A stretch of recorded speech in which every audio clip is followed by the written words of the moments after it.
जय श्री राम दोस्तों।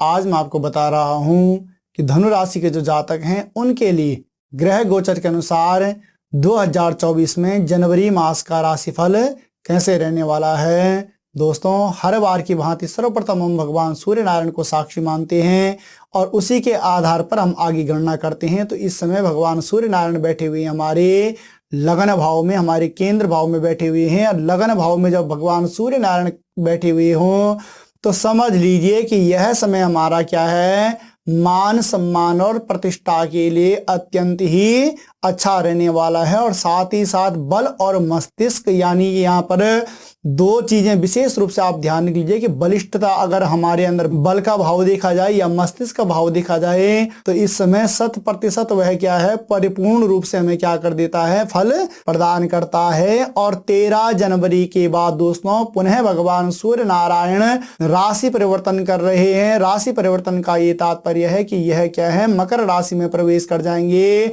और मकर राशि यानी द्वितीय भाव में, और द्वितीय भाव में राशि परिवर्तन का तात्पर्य है कि यह जो क्षेत्र है हमारा, यह धन धान्य का भी है और साथ ही साथ क्या है, कुटुंब का भी क्षेत्र हमारा यही है। तो जब यहाँ पर यह बैठेंगे तो समझ लीजिए कि धन धान्य में भी वृद्धि होने वाली है और साथ ही साथ पारिवारिक जनों के साथ भी हमारा यह समय अच्छा खासा बीतने वाला है। पुनः दोस्तों हम आते हैं भूमिपुत्र मंगल। तो भूमिपुत्र मंगल भी हमारे क्या है, लगन भाव में ही बैठे हुए हैं, केंद्र भाव में ही बैठे हुए हैं। केंद्र भाव में बैठने का ये तात्पर्य है कि यहाँ पर भगवान सूर्य नारायण के साथ में जो मैंने बल और मस्तिष्क की बात कही दोस्तों, इन चीजों में काफी हद तक क्या करने वाले हैं, बढ़ोतरी करने वाले हैं। क्योंकि जब भी भगवान सूर्य और मंगल एक साथ में बैठते हैं तो ये पराक्रम भाव में वृद्धि करते हैं। पराक्रम भाव यानी उस समय जो हमारा जो मेहनताना होता है वह काफी हद तक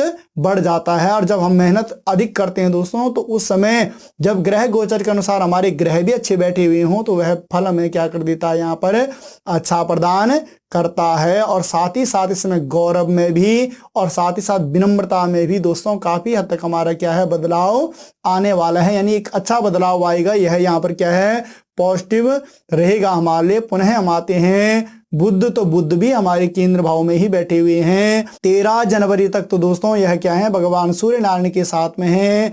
तो विद्या बुद्धि से संबंधित क्षेत्र भी, जब यही विद्या बुद्धि से संबंधित हो या मान सम्मान से संबंधित हो, हर एक कार्य में यह क्या करने वाले हैं, वृद्धि करने वाले हैं। और स्वभाव में भी काफी यहाँ पर हमारी क्या आ जाएगा, स्वभाव भी क्या हो जाएगा, नम्र स्वभाव रहेगा। जब केंद्र भाव में हमारे क्या रहेंगे, बुध बैठे रहेंगे तो बुध के कारण आप समझ लीजिए कि आपका जो स्वभाव है उसमें भी काफी नम्रता इस समय दिखाई देगी। पुनः हम आते हैं देवगुरु बृहस्पति। तो देवगुरु बृहस्पति बैठे हुए हमारे पंचम भाव में। पंचम भाव में देवगुरु बृहस्पति बैठने का ये तात्पर्य होता है कि संतान से संबंधित क्षेत्र भी है और साथ ही साथ विद्या बुद्धि से संबंधित क्षेत्र भी है। तो इन चीजों में इस समय वृद्धि होने वाली है। यानी कि काफी समय से आप संतान के बारे में सोच रहे थे तो संतान सुख भी आपको प्राप्त होने वाला है। और विद्यार्थियों के लिए भी यह समय अच्छा खासा रहने वाला है। क्योंकि ये समझ लीजिए कि जब देवगुरु बृहस्पति यहाँ पर बैठे हुए हों, वह भी मेष राशि में, तो समझ लीजिए कि विद्या बुद्धि में भी अगर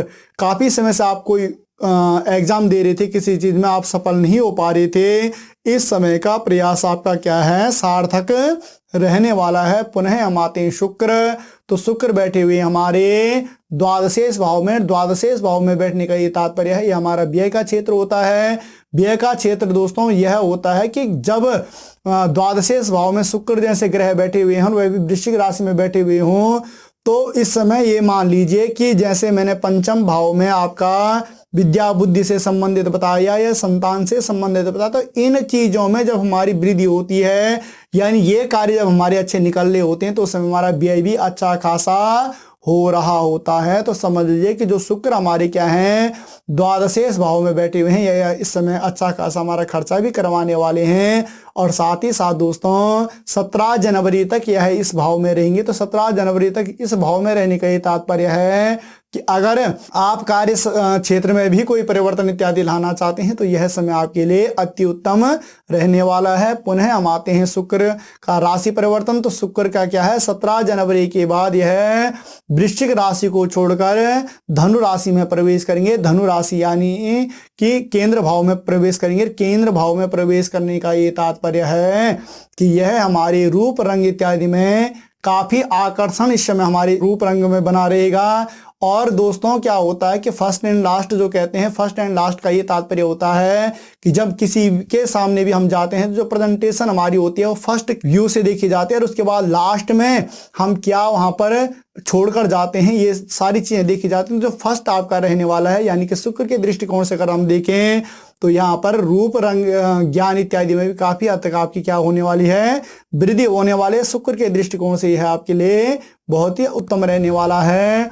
पुनः हम आते हैं शनि। तो शनि बैठे हुए हमारे तृतीय भाव में, और तृतीय भाव यानी स्वयं की राशि में जब शनि देव बैठे हुए हों तो यह क्षेत्र हमारा क्या है, पराक्रम का भी है, साथ ही साथ छोटे भाई बहनों का है। पराक्रम भाव में तो दोस्तों वृद्धि होने वाली है, मगर थोड़ा सा क्या है कि यहाँ पर हमें छोटे भाई बहनों के साथ में भी अच्छा तारतम्य बैठाना पड़ेगा। अच्छा तालमेल अगर हम उनके साथ में बैठाते हैं तो समझ लीजिए कि वह हमारे हित में रहने वाला है। पुनः हम आते हैं राहु। तो राहु बैठे हुए हमारे फोर्थ हाउस में। फोर्थ हाउस में राहु बैठने का ये तात्पर्य है कि यह शुक्र के साथ साथ में माता का भाव भी है, और माता के भाव में राहु बैठने का ये तात्पर्य है कि माता के स्वास्थ्य से लेकर कुछ ना कुछ चिंताएं हमारे जीवन में बनी रहेंगी। तो यानी कि यहाँ पर आपको थोड़ा ध्यान देने वाली बात है।